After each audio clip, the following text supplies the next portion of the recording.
Happy Friday, everybody. It's 8:14 a.m. on October 5th, 2023. What do I want to talk about today? Teachers. I see a lot of things about this topic come to my mind this morning about teachers. Sorry, I had to burp. Okay, so teachers and the topic is about people. It's like, so teachers, um, and like a teacher has in school probably about 20, 25 kids, maybe 30 or more, right?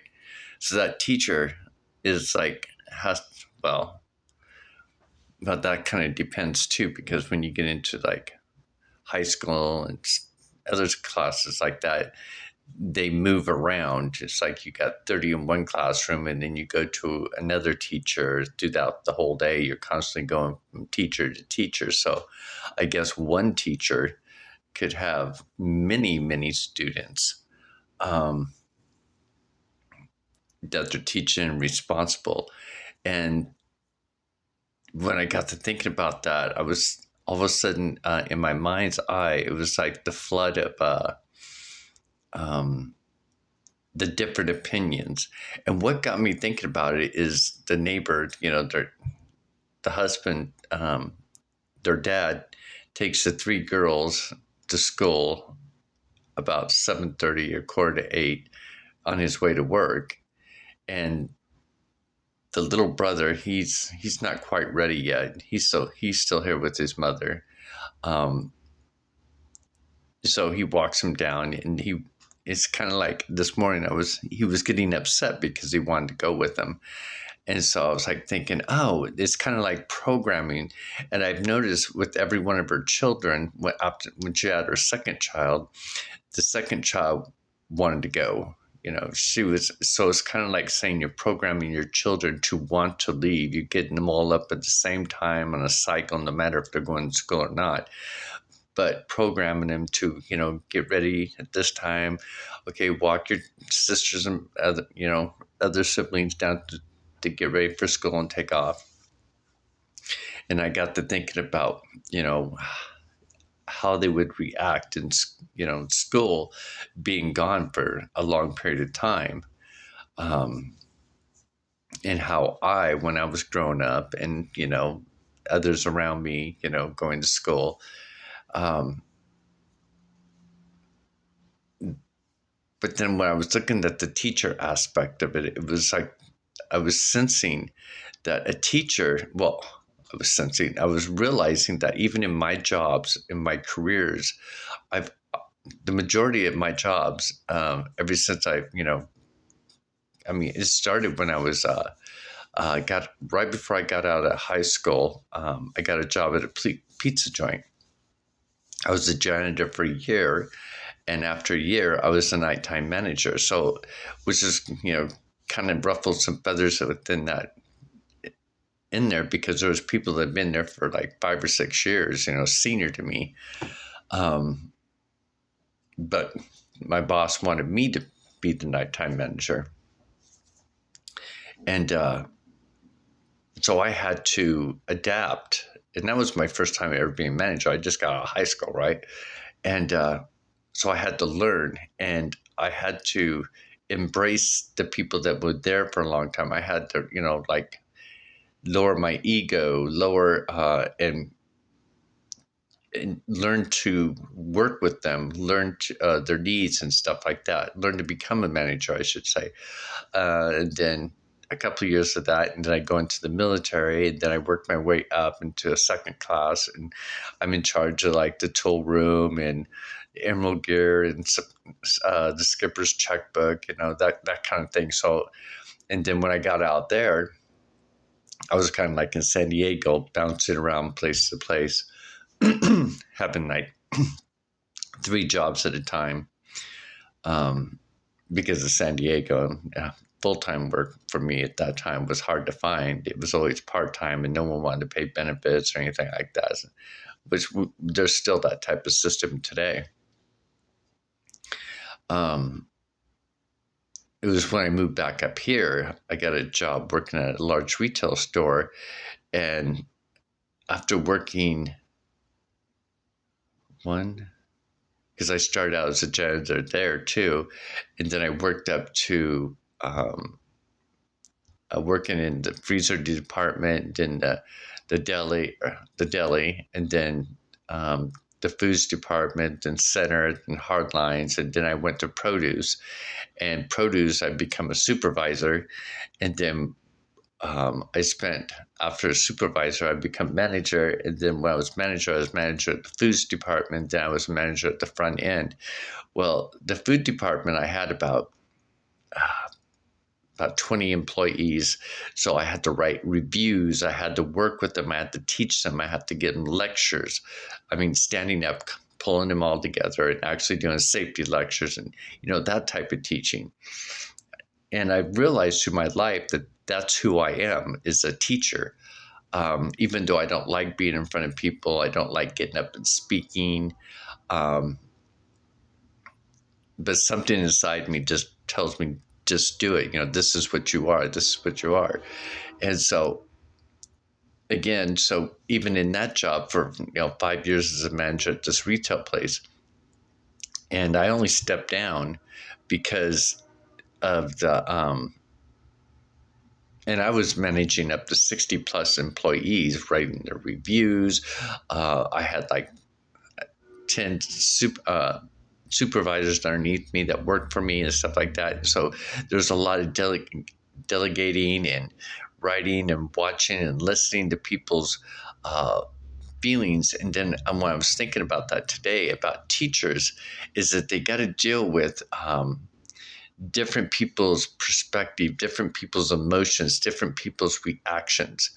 And I think that's why the church never has people asking questions that how they just get upset. They just refuse. They think you're disrespectful when you ask a question about a verse, especially when they're giving a lecture. And, if you raise your hand and you question something about it, it's all of a sudden next thing, you're being disrespectful and getting kicked out.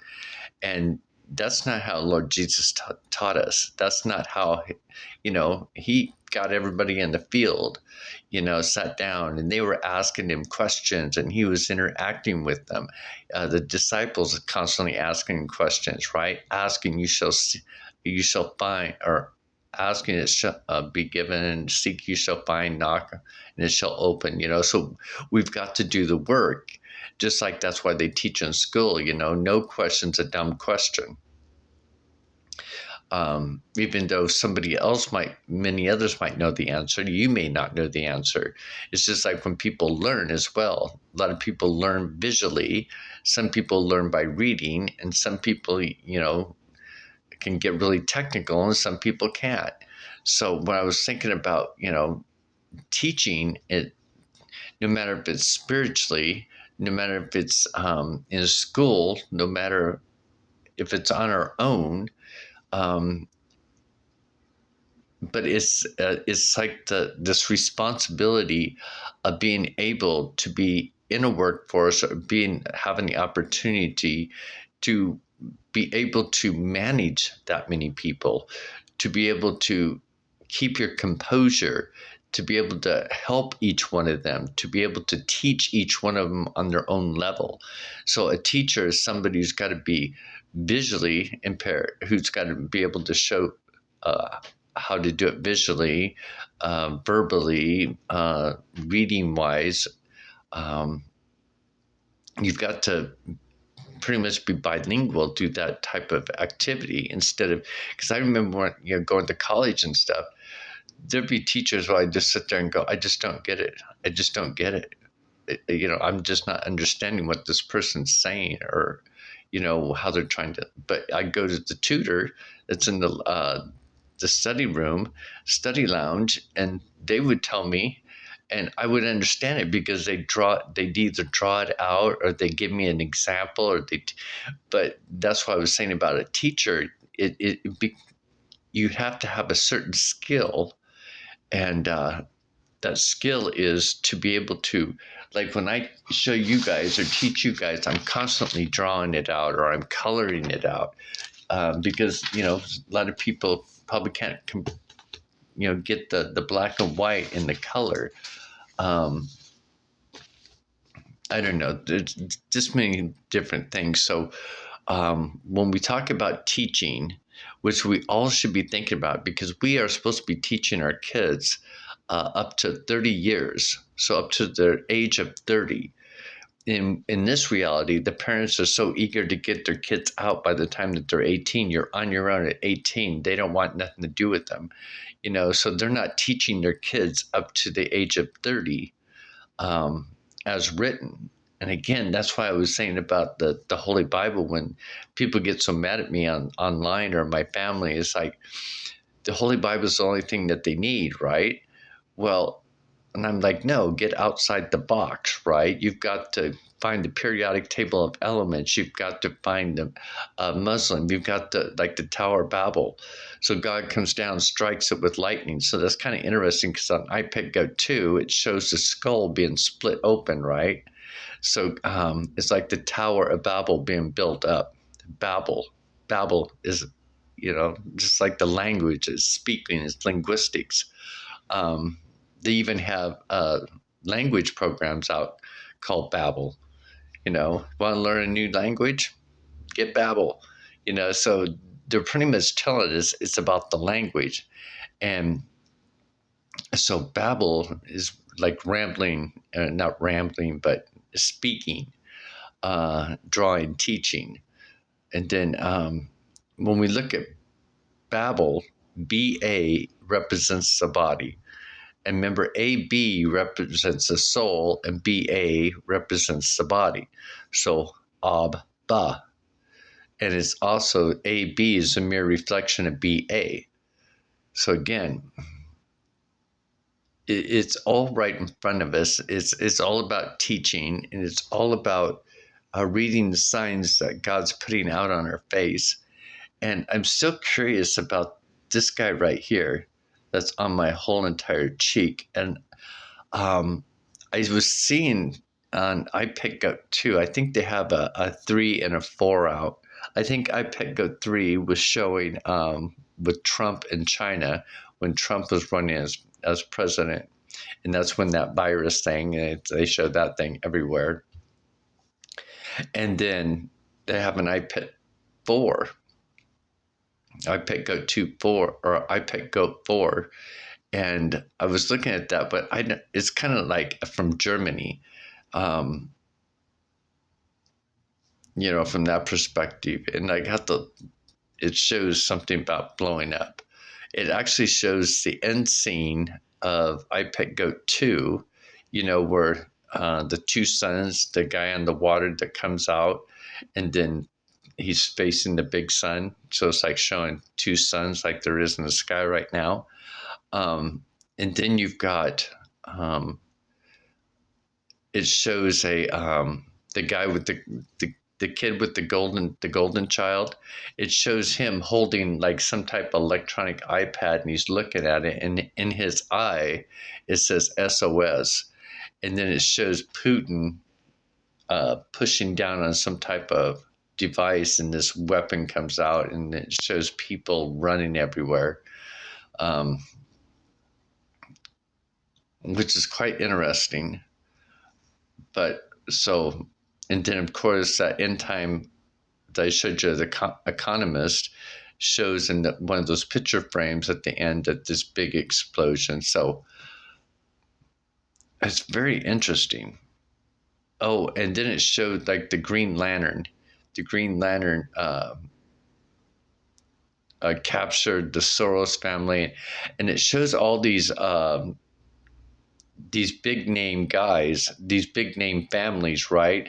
And they're all in like these pharaohs. They show a whole bunch of pharaoh like pharaoh people, like back in Egypt. They have the whole headgear and everything, but they have these plates that are around their neck. These like marker plates. One says Soros on it. And the other ones, I don't quite remember what the other ones, but they're big names of rich people that are controlling the world.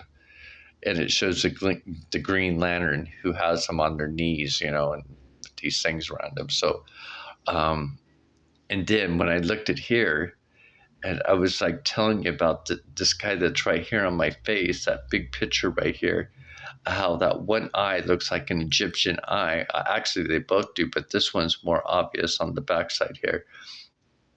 And I'm like thinking, I wonder, actually, a couple of videos I just did, I was like thinking, I think that's a pharaoh because um, the eyeball is shaped like one of those pharaoh's eyeballs. Um, so there's something going on about that. And again, I'm just trying to figure things out here and talk things out, and whatever comes to my mind, I'm just going to make a quick video about it and express it and say, so I guess the question is are you a teacher? Are you teaching somebody in your life? Are you teaching a group of people? Are you teaching a large crowd? Are you teaching them something? Are you teaching about scripture? Are you teaching about music? And if you're teaching about music, are you showing them how to play music? Are you showing them, the tunes, the vibrations, the frequency of humanity, what our body vibrates on? Again, this is all a school. And if we're not going to be learning and teaching from each other, then, you really got to think, what is my purpose here? Well, my purpose here, everybody's purpose here, is to manage the kingdom of God and to discover yourself and, to teach what you've discovered, to teach what, even though that everybody's got a different perspective, and there's a lot of people that are closed-minded because they can, it's like the black and white, you're either, like when I say conservative and Republican and Democrat. So you got one that's too conservative and one that's too liberal, and they're not in the center of themselves with just liberalism, conservatism. It means you're bringing both of them together inside you as one into the neutral zone, to where things can go forward. You can make progress and stuff. You're not being too far this way and you're not being too far that way, throwing yourself off balance. You're walking straight in line with God because God's right down the center of us. So it's like God's up here in charge of the kingdom because you're allowing him. Well, if you're allowing him, and then you're walking in the path of God straight down the middle of your body.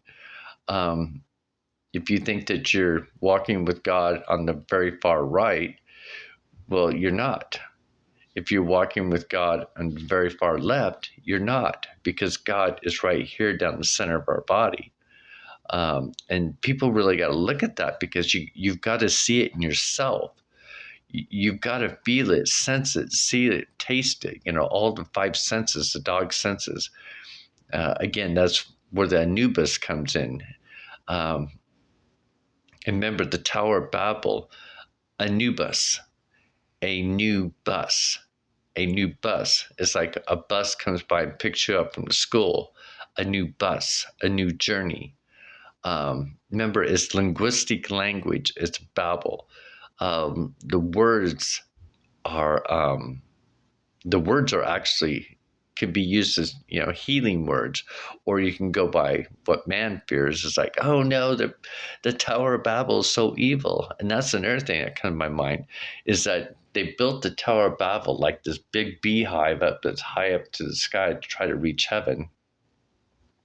So God strikes a lightning strike down, and everybody's got different languages. You can even see the videos of them where God's striking these people, with like these electric frequency or whatever, and they're speaking this different tongue. And then the people that are running around in this, because they used to all speak the same tongue, they used to, pray to the same way and stuff. So God comes down and gives them different tongues, and then they're looking at each other like they're all, each one of them is evil. Oh, you're speaking different tongues. You're, and then those different languages go into different groups, like Muslim. It goes into Christianity. It goes into Judaism, and then of course Hindu, and they just go on forever. Breaking away into their own thing, um, which is quite important because um, we have to be able to pull all them in together. Again, that's why I'm saying that the churches, it's only talking about Christianity, but then they don't even accept everything in the book of Christ. It's like they pick and choose of what they want to believe in the book even. So that's why I call, when people can't even realize, and even when I do, when they try to argue with me about something, when I put out a post and I'll put out, the reference to it or whatever, they'll try to counter react it. But then again, the holy book is made of light and dark. So we can go back and forth forever because it's a by. By means two, bull, two bowls. You can even look at that, two bowls. And that's like the scales, right? You got two scales, you got two pillars, you got two frequencies that charge up the middle, like the positive and negative, to charge up the rod within you, the rambling rod.